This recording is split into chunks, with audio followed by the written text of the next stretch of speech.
Ready, down, put. We interrupt tonight's episode to bring you a special presentation.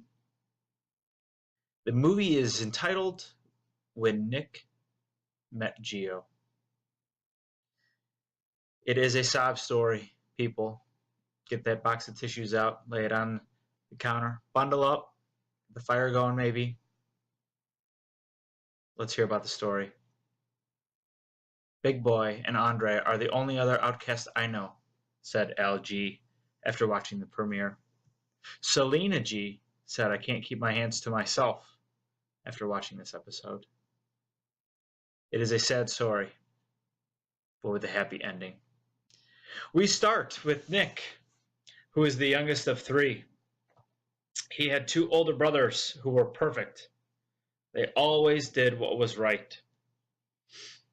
Nick could not follow their way. Everything he did, he failed. When he threw the ball with his right hand, it barely went anywhere. When he cheered for teams, when they were playing, he always cheered for the wrong one. He didn't know what to do. His brothers gave him a hard time for always doing what was wrong. And one day he decided he would do the opposite of what they told him on purpose, just to piss them off. He didn't care about the teams he rooted for.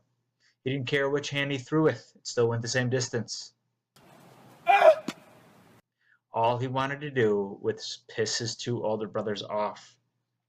So, when they said, hey, we're rooting for the Cubs, he said, no, we are rooting for the Giants. When the Giants lost, they said, hey, we're rooting for the Cubs. He said, no, I'm rooting for the Los Angeles Dodgers. Finally, when they said, hey, we're rooting for the Cubs in the World Series, he said, no, go Tribe. He had to be difficult. When football season came around, they said, go Bears. He said, go Broncos. It was amazing growing up, Nick just pissing everybody off. 30 miles away, a similar story was happening. Chris Geo Karras was born, along with his twin brother Al. From day one, Al showed he was the superior brother and that he was the alpha male of the house. When Chris was born, his parents didn't know what to name him, so they chose Christopher, which in Latin means small baby hands. As Chris was able to accomplish major feats in his life, he was always behind Al, like walking, talking, or walking and pooping. I pooped my pants. He was months behind Al in everything. Chris, small baby hands Geo, noticed his parents weren't impressed with his feats. So this forced Chris to join the dark side. First, he started doing commercials advertising about his small hands. Let's go grab some double cheeseburgers at BK. Nah, I'm gonna get one at McDonald's. Why? There's a BK right there. I have these tiny hands. They're not that tiny. They are that tiny. And that double cheeseburger at BK, it's so big, it's gonna make them look even tinier. What if I hold it for you? The double cheeseburger. 30% more meat than the McDonald's double cheeseburger, and only $1. Then he noticed that becoming a Yankees fan would piss people off, so he decided to do that, just to spite his family. With no fantasy in the mainstream, Nick didn't know what to do, so he took up dancing.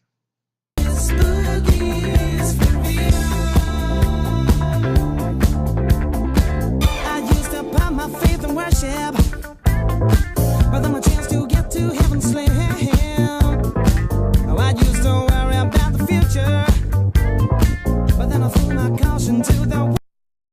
Geo didn't know what to do, so he took up parody songwriting about joining the dark side.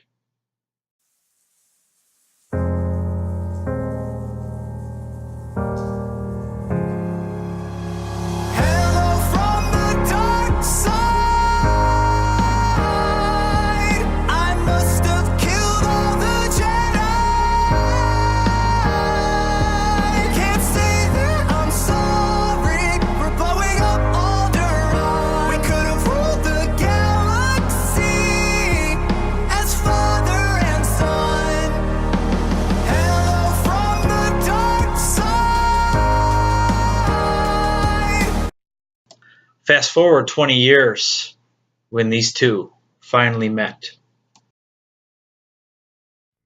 All the kids that wanna make a scene.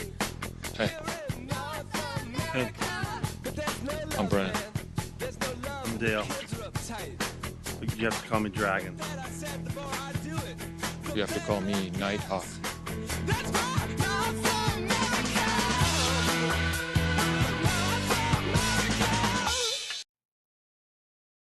From there, it was a perfect match. Who would have thought these two, with such troubled past and the ability to piss everybody off, would accomplish such a feat as 5-time spuds of the week?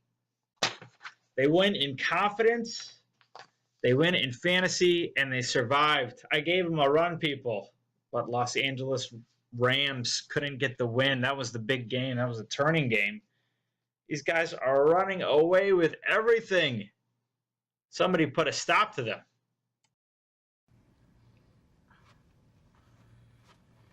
Oh. Oh. Oh. Oh. Oh. Hey, John, how'd that turkey taste? How's that turkey taste on Thanksgiving after knowing you are the 4-time Dud Sput of the week? Look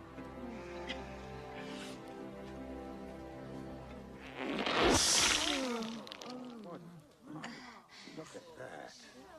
63 points.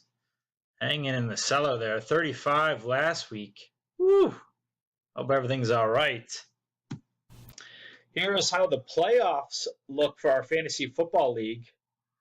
We got the top 6 teams making the championship bracket. If you finish first in the championship bracket, 12 points to you. If you finish 6th, 7 points to you. You can fill in the rest of the numbers there. We will have multiple teams go out on the same week. The tiebreaker is who is the better seed in the playoffs. So, little reward for your regular season standing. Here's the consolation. I'm getting a bye. How exciting. Passing out points 6-1 here, depending on how you finish. And again, tiebreaker is the better seed. Speaking of fantasy, we got our fantasy playoffs happening after the regular season of the NFL is over. It is a salary cap format. We will pass out how much each player is worth. You got to create a team under the salary cap. There's no transactions. Put your team in before they start the wild card round. That's your team the rest of the time. Only rule other than staying under the cap, you cannot have more than 3 players from one team on your fantasy team. Can't be stocking up on those Bears. College basketball points Survivor League week 2. Let's see if somebody doesn't move on this week. We got our bowl confidence right around the corner. It is a busy time of year. Happy Thanksgiving. Oh, the NFL Spectacular Show. Going to be dropping, I'm guessing, right around Christmas time. There's your gift from us. Donate to the Human Fund. Air Gates, Bip Tater signing off. Week 11 in the books. You like that? You like that?